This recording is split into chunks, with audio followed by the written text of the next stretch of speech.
নমস্কার বন্ধুরা, moms lovely ফুডে তোমাদের সবাইকে স্বাগত। আশা করি যে যেখান থেকে দেখছো অবশ্যই ভালো আছে সবাই। আজ আমি নিরামিষ একটা পনিরের রেসিপি দেখাবো তোমাদের সাথে। তোমাদেরকে দেখাচ্ছি নিরামিষ হলেও রেসিপিটা খুব সুন্দর, খেতে যেমন টেস্টি হয় তেমন পনিরগুলো সফট থাকবে রান্নার অনেক পরেও। এখানে আমি পনির নিয়েছি, পনিরটা আমার বাড়িতে তৈরি করা, আর এখানে আলু কেটে নিয়েছি। তোমরা যদি আলু দিতে না চাও তো ঠিক আছে, কিন্তু আমাদের আলুটা লাগে বলে আলু দিলাম। কড়াই বসিয়ে দিয়েছি, কড়াইটা একটু গরম করে নিয়েছি, একটু তেল দিয়ে দিলাম। এবার দিয়ে দেবো একটু ঘি। তেলের মধ্যে এই ঘিটা দিলে রান্নার স্বাদ অনেক ভালো হয়। এটাকে এবার ঘুরিয়ে ঘুরিয়ে আমি কড়ার পুরো গায়ে লাগিয়ে নেব, যাতে আমার পনিরগুলো একদমই না চিপকে যায়। এবার একে একে আমি পনিরগুলো দিয়ে দেবো। গ্যাসের ফ্লেমটা একদম লোতে রাখতে হবে, নাহলে পনিরগুলো তাড়াতাড়ি করে পুড়ে যাবে এক সাইডগুলো। পনিরগুলো যেহেতু আমার বাড়িতে তৈরি করেছি তো ভীষণই নরম, আস্তে আস্তে খুব সাবধানে এগুলো আমার উল্টে পাল্টে হালকা রং করে ভেজে নিতে হবে। বেশি ভাজবো না, জাস্ট 1-2 মিনিট মতন ভাজলেই হয়ে যাবে। বেশি ভাজলে এর নরম থাকবে না, শক্ত হয়ে যাবে, চামড়া হয়ে যাবে। সেই জন্যে পনির কখনো বেশি ভাজতে নেই। আমি এটা বাড়িতে করেছি বলে ভীষণই নরম পনিরগুলো। তোমরা যদি বাজার থেকে নিয়ে আসো কিনে, তো তখন সেক্ষেত্রে পনিরগুলো ভাজার পরে একটা পাত্রে নুন জল, হালকা উষ্ণ গরম জল, আর তাতে একটু নুন দিয়ে ফুটিয়ে তারপরে ভাজা পনিরগুলো তার মধ্যে দিয়ে দেবে। তাহলে দেখবে তোমাদের পনিরটাও কেমন সফট থাকবে। আমার এখানে দরকার নেই, বাড়িতে বানালে সে পনির ওসব কিছুই করতে হয় না, এগুলো এমনিতেই সফট থাকে। তো তোমরাও এইভাবে বাড়িতে যদি দুধ থাকে তো এইভাবে বাড়িতে ছানা কেটে পনির বানিয়ে নিলে তার টেস্ট কিন্তু আরও বেশি হয়, দোকানের থেকেও বেশি ভালো হয়। তো একে একে আমি পনিরগুলো সব ভাজা হয়ে গেছে, তুলে ফেললাম। এবারে ওই তেলের মধ্যেই আমি আলুগুলোও ভেজে নেব, হালকা লালচে করে ভেজে নেব। তো এর মধ্যে আমি একটু নুন দিয়ে চাপা দিয়ে দিয়ে গ্যাসের ফ্লেমটা লোতে রেখে ভেজে নেব বেশ কিছুক্ষণ, যাতে আলুগুলো অনেকটা সিদ্ধ হয়ে আসে। কেননা আমি তো পরে ঝোলের অবস্থায় বেশি ফোটাতে পারবো না, সেই জন্যে আমি এখনই এরকম নাড়াচাড়া করে চাপা দিয়ে রাখবো 5 মিনিটের জন্য। ততক্ষণে আমি একটা মশলা বানিয়ে নেব। তো আমি এখানে মিক্সির জার নিয়ে নিয়েছি, 2 ছোটো টাইপের টমেটো নিয়েছি, 3টে কাঁচা লঙ্কা নিচ্ছি, আর নিচ্ছি 8 থেকে 10টা কাজু বাদাম। এটাকে একটা পেস্ট বানিয়ে নেব। কাজুটা দিলে ঝোলটা খুব গাঢ় হয়, দেখতেও ভালো হয়, খেতেও অবশ্যই ভালো হয়, সেই জন্য কাজু দিচ্ছি। তোমরা চাইলে চারমগজও দিতে পারো। তো এখানে দেখো অনেকক্ষণ হয়ে গেছে, আলুগুলো বেশ লালচে কালারও চলে এসছে। এবার এগুলো তুলে ফেলতে হবে।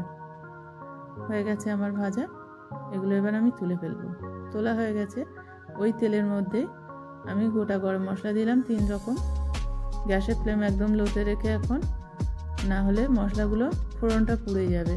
তেজপাতা দিলাম, একটু গোটা জিরে দিলাম, দিয়ে এবারে আমি যে মশলাটা পেস্ট করে রেখেছি সেটাই দিয়ে দেবো। এবারে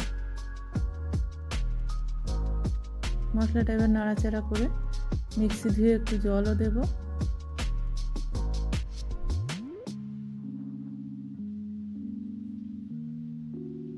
মিক্সিটা ধুয়ে একটু জল দিয়ে দিলাম।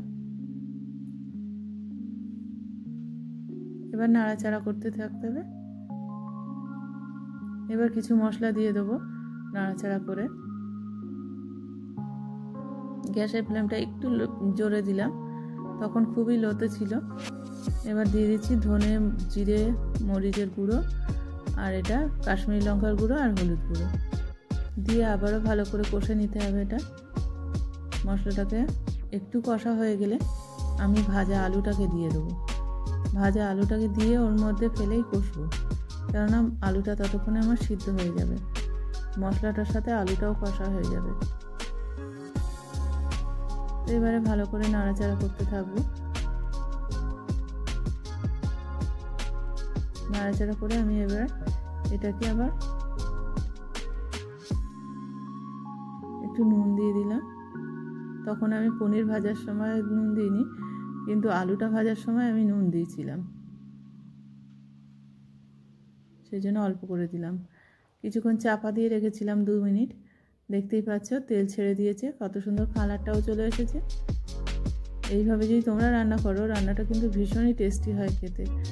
ভাত রুটি যার সাথেই হোক ভীষণই ভালো খেতে হয়। একটু চিনি দিয়ে দিলাম। এবার কষতে কষতে কষাটা আমার প্রায় হয়ে গেছে, ওই জন্য তখন একটু চিনি দিয়ে দিলাম। চিনিটা দিয়ে আবারও একটু নাড়াচাড়া করে আমার হয়ে গেছে কষা একদমই। এবার আমি একটু পরে জল ঢেলে দেবো। তো জল দিয়ে দিলাম। জলের পরিমাণটা কিন্তু বেশি দিলে হবে না। আমি 1 গ্লাস থেকে 1.5 গ্লাসের মতন জল দিয়েছি, মাপা হয়নি, কিন্তু মনে হয় 1 থেকে 1.5 গ্লাস জল দিয়েছি। জলটা বেশি দেবো না, কেননা আলু আমার অনেকক্ষণ ধরে কষতে কষতে প্রায় সিদ্ধ হয়ে গেছে। এবার এটাকে আবার আমি চাপা দিয়ে রেখে দেবো আলুটা সিদ্ধ হওয়ার জন্য।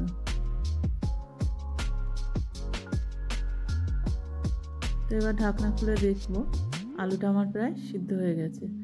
তো তখন আমি দিয়ে দিচ্ছি পনিরগুলো। পনির দেওয়ার পরে 1 থেকে 2 মিনিট ফোটাতে হবে, তার বেশি আর ফোটালে পনিরটা আবার শক্ত হয়ে যাবে। সেই জন্য আমি আলুটা আগে সিদ্ধ করে নিলাম, তারপর পনির দিলাম।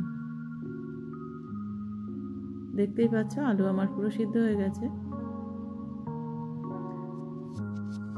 তো এবার পনিরটা দিয়ে একটু নাড়াচাড়া করে ব্যাস একটু গরম মশলা দিয়ে হয়ে গেছে।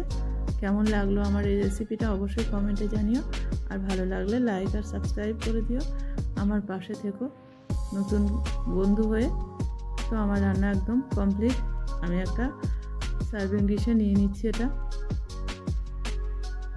দেখতেই পাচ্ছ কালারটাও যেমন সুন্দর হয়েছে, পনিরগুলো ততটাই নরম সফট তুলতুলে হয়েছে। তোমাদেরকে আমি তো সেইভাবে দেখাতে পারছি না, কিন্তু পনিরগুলো সত্যি খুব নরম হয়েছে। তোমরাও ঠিক এইভাবে ফলো করে রান্নাটা করে জানিও কেমন লাগলো তোমাদের। আর আজকে এই পর্যন্তই, আবার নতুন ভিডিও নিয়ে তোমাদের সাথে দেখা হবে। তোমরা সবাই ভালো থেকো, যে যেখানে থাকো।